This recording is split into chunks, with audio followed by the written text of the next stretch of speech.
Hello दोस्तों, आपके अपने चैनल है स्टडी वन। दोस्तों आपको बहुत बहुत स्वागत है। दोस्तों आज मैं हिंदी व्याकरण का मॉक टेस्ट लेके आऊँ दोस्तों, जो आपके C TET, SSC GD, police, NTPC, triple C, बाकी अन्य एग्जाम के लिए बहुत ही महत्वपूर्ण रहेगा। इसमें जो भी क्वेश्चन दोस्तों एग्जाम के रिपीटेड क्वेश्चन हैं, तो आइए वीडियो को शुरू करते हैं। पहला क्वेश्चन है, निम्नलिखित में कौन सा मूल दीर्घ स्वर नहीं है, यानी कौन सा जो है मूल दीर्घ स्वर नहीं है दोस्तों। तो मूल दीर्घ स्वर के अंतर्गत जो हमारा ओ नहीं आएगा दोस्तों, क्या नहीं आएगा, ओ नहीं आता है। बाकी आ, ई, उ ये हमारे मूल दीर्घ स्वर के अंतर्गत आते हैं। Option D is the right answer हो जाएगा।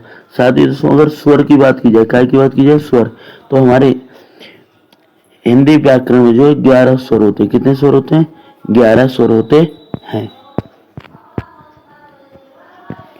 हिंदी में ध्वनियां कितने प्रकार की होती हैं, हिंदी में ध्वनियां कितने प्रकार की होती हैं। तो राइट आंसर हो जाएगा दोस्तों ऑप्शन नंबर है 2 प्रकार की। कितने प्रकार की, 2 प्रकार की। पहला होती है स्वर, पहली क्या होती है स्वर, और दूसरी होती है व्यंजन दोस्तों, दूसरी क्या होती है व्यंजन। ठीक है दोस्तों। नेक्स्ट, मात्रा के आधार पर स्वर कितने प्रकार के होते हैं। दोस्तों अगर मात्रा की बात की जाए दोस्तों, क्या के मात्रा के आधार पर तो स्वर को 3 भागों में बांटा गया। कितने भागों में बांटा गया है, 3 भागों में बांटा गया। आप ध्यान रखिएगा, मात्रा के आधार पर स्वर को 3 प्रकार भागों में बांटा गया है। एक से अधिक वर्णों के मेल को क्या कहते हैं, अर्थात एक से अधिक, ठीक है, जब एक से अधिक वर्ण मिलते हैं तो उस मेल को हम कहते हैं व्यंजन। क्या कहते हैं, व्यंजन कहते हैं। ठीक है दोस्तों। ई, ई, चा, छा, जा, जा आदि का उच्चारण किससे होता है।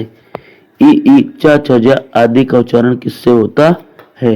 तो दोस्तों इनका उच्चारण जो है हमारा होता है तालव्य से दोस्तों, कैसे, तालव्य से होता है। ठीक है दोस्तों। कंठ, कंठ से हमारा कावर गाय, क्या आएगा, कावर गाय। मूर्धन्य में हमारा टावर गाय दोस्तों, क्या आएगा, टावर गाएगा। ओष्ठ में हमारा पावर गाता है। जिनका उच्चारण स्वतंत्रता से होता है और जो व्यंजन के उच्चारण में सहायक होते हैं उसे क्या कहते हैं। अर्थात पूछा गया जिनका उच्चारण कैसा स्वतंत्र हो, ठीक है, और व्यंजन का जब उच्चारण करे तो उनकी सहायता लगे, तो उन्हें हम क्या कहते हैं दोस्तों, उन्हें हम कहते हैं स्वर। क्या कहते हैं, स्वर। ठीक है। तो स्वर जो है कैसे होते हैं, स्वतंत्र होते हैं। साथ ही जो व्यंजन का उच्चारण करते समय स्वर की सहायता ली जाती है। निम्नलिखित में से कौन सा एक दीर्घ स्वर नहीं है, निम्नलिखित में कौन सा एक दीर्घ स्वर नहीं है दोस्तों। तो दीर्घ स्वर के अंदर दोस्तों ई नहीं आएगी। क्या नहीं आएगी, ई नहीं आएगी। ठीक है दोस्तों। निम्नलिखित में अंतस्थ व्यंजन कौन सा है। 4 ऑप्शन दिए हैं, गा, झा, वा और सा। अंतस्थ व्यंजन कौन सा है पूछा गया, क्या पूछा, कौन सा है। तो पहले मैं आपको बताना चाहूंगा अंतस्थ व्यंजन हमारे 4 होते हैं। कितने होते हैं, 4 होते हैं। अंतस्थ व्यंजन कितने होते हैं, 4 होते हैं। या, रा, ला, वा। तो हमारा कौन सा ऑप्शन सही मिला है, वा वाला। कौन सा, वा। तो option C is the right answer. Hindi भाषा में कुल कितनी लिपियां हैं। तो हिंदी भाषा में टोटल कितनी, 52 दोस्तों। और ये देवनागरी लिपि में लिखी जाती है। हमारी हिंदी किस में लिखी जाती है, देवनागरी लिपि में। हिंदी वर्णमाला में ऊष्म व्यंजन कौन से हैं, हिंदी वर्णमाला में ऊष्म व्यंजन कौन से हैं। ऊष्म व्यंजन वे व्यंजन होते हैं जिनका उच्चारण करते समय अधिक घर्षण उत्पन्न हो। क्या हो, अधिक घर्षण उत्पन्न हो, उन्हें ऊष्म व्यंजन कहते हैं। जैसे शा, शा, हा,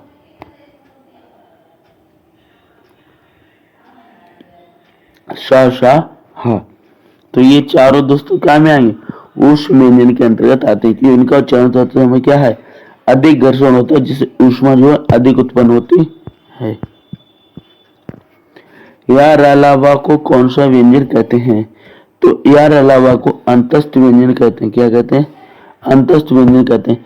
साथ ही दोस्तों अंतस्थ व्यंजन कितने होते हैं, तो राइट आंसर लगाएंगे आप 4। कितने होते हैं, 4 होते हैं। ठीक है, option B is the right answer. निम्नलिखित में से कौन ऊष्मा व्यंजन है, सॉरी ऊष्म व्यंजन, इसमें से कौन सा ऊष्म व्यंजन है। तो हमने 4 बताया। कितने बताया,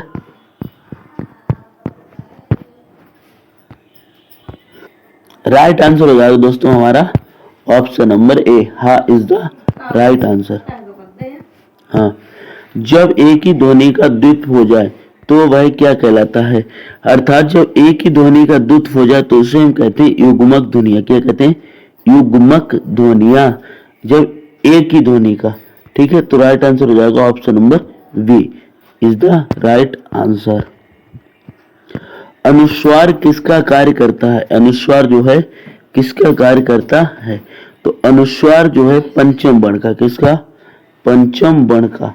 यानी जो हमारे का वर्ग और टा वर्ग में जो पंचमा अक्षर होता है, कौन सा होता है? पंचमा। ये अनुस्वार कहलाता है। Option C is the right answer. अ ए वर्ण क्या कहलाते हैं? अ और ए वर्ण क्या कहलाते हैं? तो अ ओ का उच्चारण कंठ तालव्य आता है। क्या आता है? कंठ और तालव्य, यानी कंठ और तालु की सहायता से ए वर्ण बोले जाते हैं। वह छोटी से छोटी ध्वनि जिसके टुकड़े नहीं हो सकते उसे क्या कहते हैं? यानी वह छोटी छोटी ध्वनि जिसके टुकड़े नहीं हो सकते उसे हम कहते हैं वर्ण। क्या कहते हैं? वर्ण कहते हैं। ना ही स्वर, ना ही व्यंजन और ना ही वर्ण। नेक्स्ट,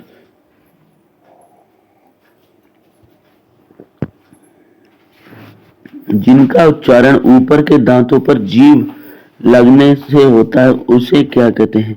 अर्थात बे व्यंजन, ठीक है, जिनका उच्चारण करते समय दांतों पर क्या जीभ लगने लगे तो वो दंत व्यंजन कहलाते हैं। क्या कहलाते हैं? दंत। Option is the right answer. किसी वस्तु को व्यवहार में लाना, इसका आशय किस शब्द से है? यानी जब किसी वस्तु को व्यवहार में लाते हैं तब उसका क्या करते हैं? प्रयोग करते हैं। क्या कहते हैं? प्रयोग। Option C is the right answer. निम्नलिखित में से किस शब्द में स्वर व्यंजन संबंधी अशुद्धि नहीं है? क्या नहीं शुद्धि? स्वर व्यंजन संबंध शुद्धि नहीं है। आरोग्य, ईसाई, ऊर्जस्वी और अतुशक्य। तो राइट आंसर हो जाएगा हमारा सिर्फ ऊर्जस्वी। कौन सा? ऊर्जस्वी। बाकी ये सब क्या लिखे हैं? गलत लिखे दोस्तों, ठीक है। जो संज्ञा, सर्वनाम आदि शब्दों से जुड़कर नए शब्दों की रचना करते हैं उन प्रत्ययों को क्या कहते हैं? यानी जो संज्ञा, सर्वनाम आदि से जुड़कर नए शब्दों की रचना करते हैं उन प्रत्ययों को हम कहते हैं तद्धित प्रत्यय। क्या कहते हैं? तद्धित प्रत्यय कहते हैं। Option is the right answer. जिस समास में पूर्व पद गौण तथा उत्तर पद प्रधान हो उसे कौन सा समास कहते हैं?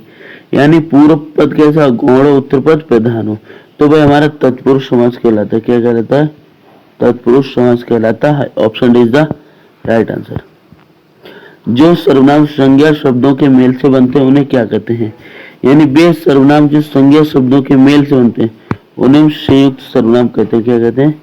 संयुक्त सर्वनाम कहते हैं। Option C is the right answer. जिस क्रिया से संचालित व्यापार का फल कर्ता को छोड़कर कर्म पर पड़ता है उसे कौन सी क्रिया कहते हैं? तो दोस्तों उसे हम कहते हैं संयुक्त सर्वनाम। क्या कहते हैं? सॉरी, क्या पूछा गया है? जिस क्रिया से संचालित व्यापार का फल कर्ता को छोड़कर, अच्छा, तो इसका राइट आंसर है दोस्तों सकर्मक क्रिया। क्या हो जाएगा? सकर्मक क्रिया। Option B is the right answer. निम्नलिखित शब्दों में कौन सा शब्द संबंधवाची? कौन सा शब्द क्या है? संबंधवाची है। यानी देव, देवी, देवीय और देवता। तो इसमें जो दैवीय शब्द है क्या है? देवीय। ये हमारा किससे संबंधित है? नेक्स्ट, क्रिया के जिस रूप में से क्रिया निष्पादन के समय का ज्ञान हो उसे क्या कहते हैं? यानी क्रिया के जिस रूप से क्रिया निष्पादन के समय का ज्ञान हो उसे हम काल कहते हैं। क्या कहते हैं? काल। Option B is the right answer.